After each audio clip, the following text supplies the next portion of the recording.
My wife said, "You should be grateful. I even chose you." So, I let her see what life without me looks like.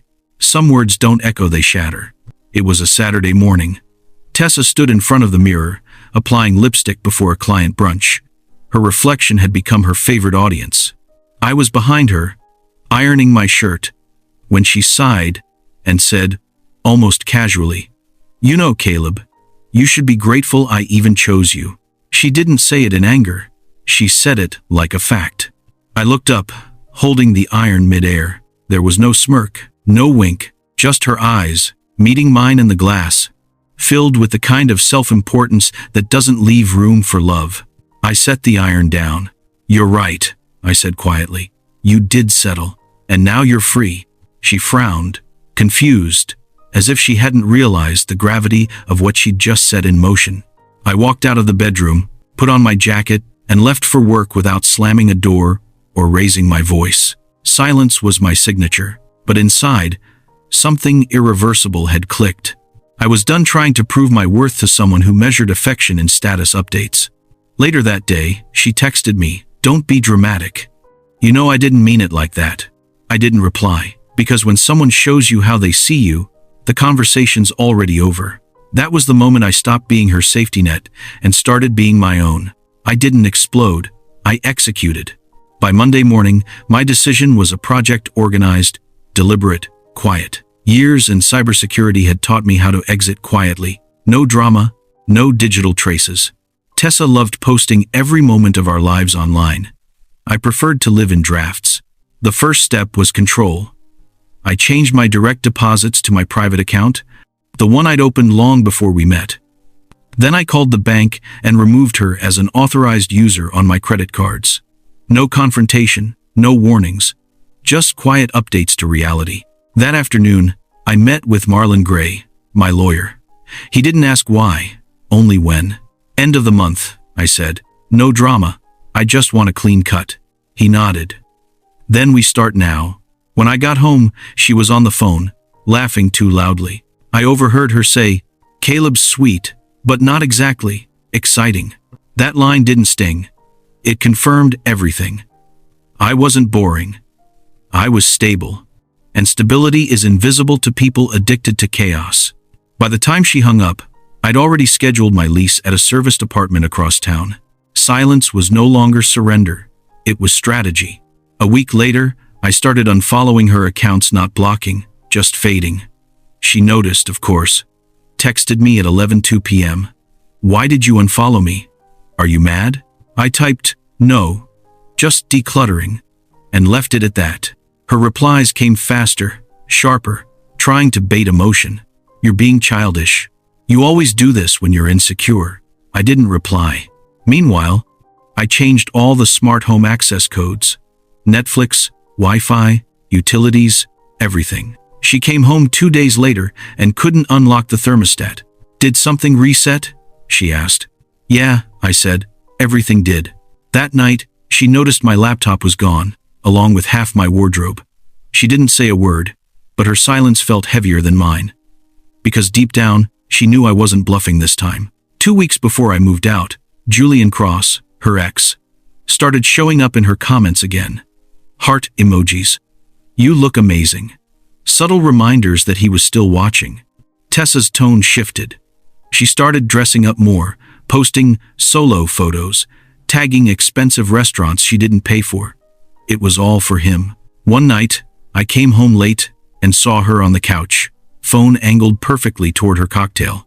I asked, "You out with someone?" She smirked. "Just keeping options open. You never know who's watching." I nodded slowly. "You're right. You never do." That was the night I finalized my exit. I packed the rest of my essentials and left before sunrise. No note, no confrontation, just absence. Julian could have the illusion. I was done funding it. By the end of the 3rd week, after moving out, everything with my name on it, accounts, bills, contracts, had been transferred out. Tessa texted me, frantic. "Caleb, my card's not working. Did something happen to the joint account?" I replied, "No joint account exists anymore." She called 5 times. I didn't answer. Instead, I emailed Marlon to file the separation documents. Everything was in motion, timed perfectly with my lease start date.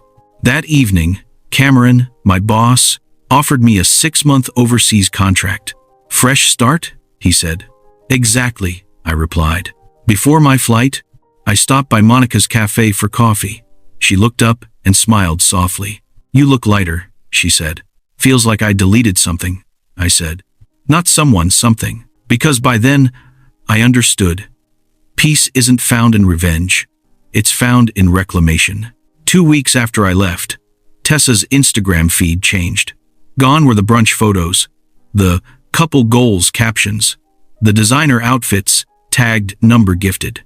She started posting throwbacks instead, pictures of us from better days, cropped so I wasn't visible. Her followers noticed. Comments read, "Wait, where's Caleb? You guys broke up? Didn't he buy you that house?" She replied to none of them, but the silence said everything. Meanwhile, I was in Lisbon, finishing my first week on Cameron's project. Long days, quiet nights, no drama. I'd stopped checking her socials. But Monica texted me once, "Your ex is unraveling online. You okay?" I smiled at the screen. Better than ever. Tessa once believed social media validated her worth. Now, it was exposing her downfall in real time, and I didn't have to lift a finger. Sometimes, the most poetic revenge is letting the truth live stream itself. Julian finally showed up, at least according to Tessa's stories. A blurry photo of 2 drinks. The caption, "Some people never change." But a week later, that post vanished too. Turns out Julian hadn't changed. He'd only visited for attention, not commitment. He ghosted her after 3 dates. Tessa tried to recover her image, posted cryptic quotes like, "Sometimes we lose people to find ourselves." But the engagement tanked. Her numbers dropped by 70% in 2 months. Brands stopped replying to her emails. She'd built her identity on the illusion of perfection, and once it cracked, nobody wanted the mess underneath. Meanwhile, I'd just closed a $40,000 security contract overseas. I didn't feel victorious, just free. I wasn't watching her fall. I was watching myself rise from what I'd tolerated. One night, around 3:17 a.m., I got a message from her. "Caleb, can we talk? I didn't realize how much I took you for granted. I messed up. I know that now." I didn't respond right away. I let it sit. A week passed. Then another. When I finally replied, it wasn't cruel, just factual. "You didn't lose me overnight. You lost me slowly. Every time you made me feel small." She left me on scene.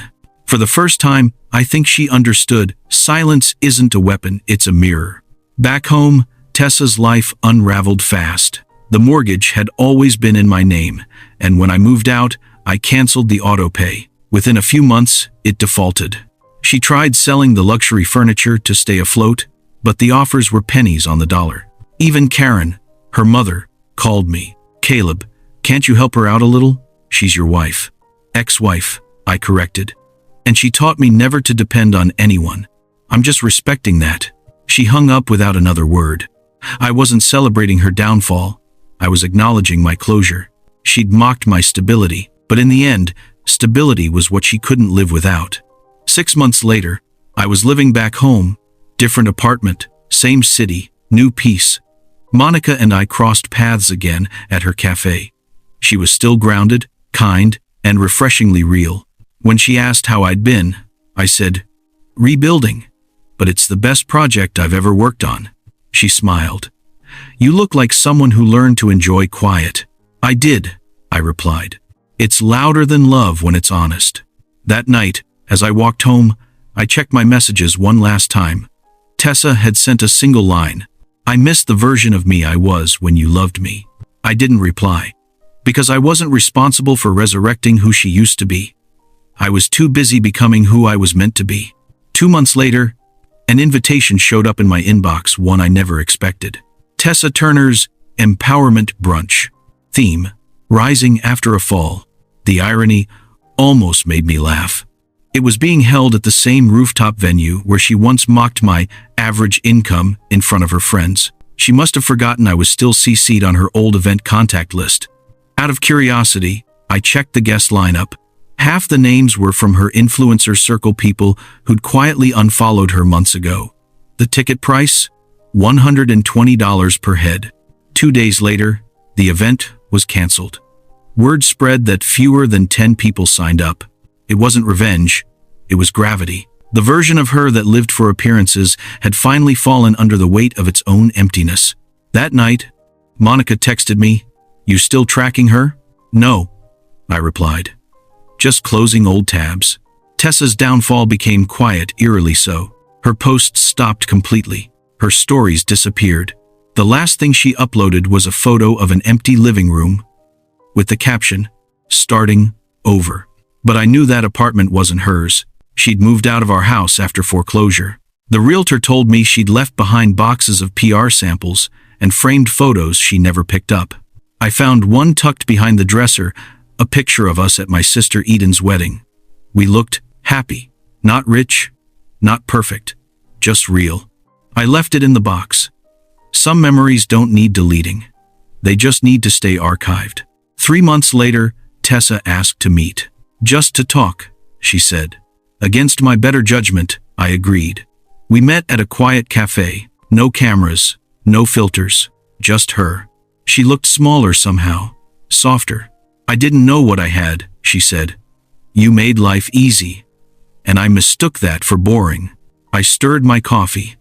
Easy doesn't mean empty, Tessa. It means peaceful. You just weren't built for peace. She teared up, but I didn't reach for her hand. That used to be instinct. Now, it was memory. When she left, she whispered, "You really don't hate me, do you?" I smiled. "No, I just don't love you anymore." That's the part that broke her. Weeks later, Marlon finalized everything. The house, the finances, the clean slate. I replied, "I wasn't trying to win. I was trying to heal." Meanwhile, Tessa tried pivoting her image. Authenticity posts, new beginnings, captions about self-love after loss. But the internet doesn't forget who you were when you were on top and how you treated people getting there. Her audience never returned, and for the first time, neither did my guilt. A year later, I was in Kyoto for a contract, different country, different sunrise. I stopped at a tea house overlooking the river, taking in the quiet. That's when I heard a familiar voice behind me. "Caleb?" I turned. It was Monica. Same calm smile, same grounded presence, just without the cafe apron. "I'm here for a roastery and cafe tour," she said, holding a small tasting booklet. I wanted new ideas for the shop.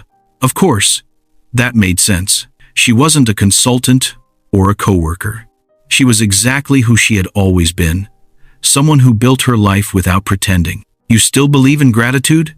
she teased gently. "Now more than ever," I said. We didn't talk about Tessa. We didn't need to. We talked about coffee, travel, peace, the things that stay real when everything unstable falls away. We didn't need labels or promises, just presence. It was calm, unforced, and real. The kind of peace you can't buy or fake. That night, as the city lights flickered across the water, I thought back to that line, "You should be grateful. I even chose you." Funny thing is, she was right.